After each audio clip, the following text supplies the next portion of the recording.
મિત્રો નમસ્કાર, હું છું પરેશ શુક્લ. આજે મારી પાસે ભરતભાઈ ડાબી આવ્યા છે.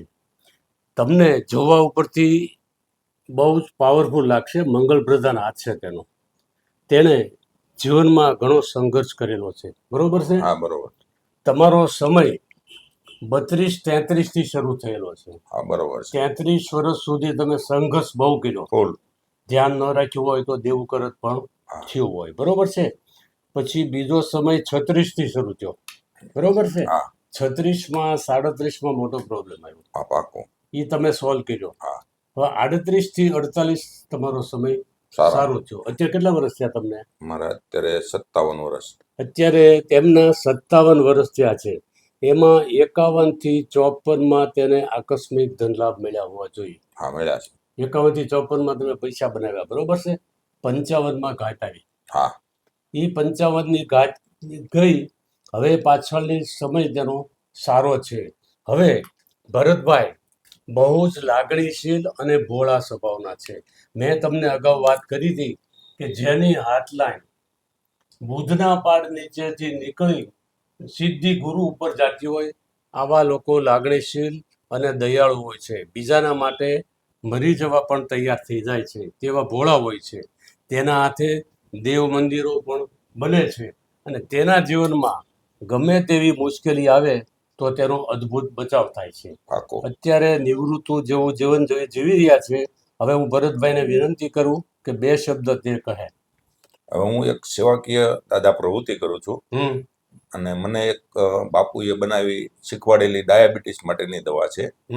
અને હું કાચું મટીરિયલ અહીંથી સુરતમાંથી, હાકીમમાંથી અથવા ઉત્તરાખંડમાંથી થોડુંક મંગાવું છું. અને 2965 રૂપિયાનું મટીરિયલ આવે છે. અને હું 3000 રૂપિયા લઉં છું. બરોબર. અને 35 થી 40 દિવસ દવા ચાલે. 1 ચમચી પાવડર સવારે લેવાનો, એક ચમચી પાવડર સાંજે લેવાનો, દૂધ સાથે લેવાનો મતલબમાં. બરોબર. એટલે 99.99% સુગર કંટ્રોલ થઈ જાય છે અને મટી પણ જાય છે. બરોબર. અને ગયા વર્ષની અંદર લગભગ મેં 1500 જણાને દવા બનાવી આપેલી. બહુ સારું કહેવાય. અને આ વર્ષે દિવાળી પછીના લગભગ 600-700 ડબ્બા બનાવી દીધા અલગથી. બરોબર છે. રોજના 2-5, 10 ક્યારેક 10 ડબ્બા બી બનાવવા પડે, બહારથી લોકો બી લેવા આવે. બરોબર છે. હવે બીજું એ કહેવાનું કે એટલા બધા લાગણીશીલ રહેવાથી તમને ઘણી વાર દગો થયો હશે. દગોય થાય છે દાદા. માણસોએ તમારો ઉપયોગ કર્યો હશે. તો હવે પછીના સમયમાં ધ્યાન રાખવાનું, કારણ કે તમારા જીવનમાં નફરત અને પ્રેમ પાછું ભયાનક છે. કોકની સાથે વાંધો પડી જાય તો આજીવન તમે પછી એની સાથે બોલો નહીં. તો પહેલેથી જ કામ કરતા પહેલા વિચાર કરવો જોઈએ. હવે મેં તમારી હસ્તરેખાનો અભ્યાસ કર્યો, તો તમે શું કહેશો? મને તમે જે દાદા કીધું ને એ મને રાઈટ છે બધું.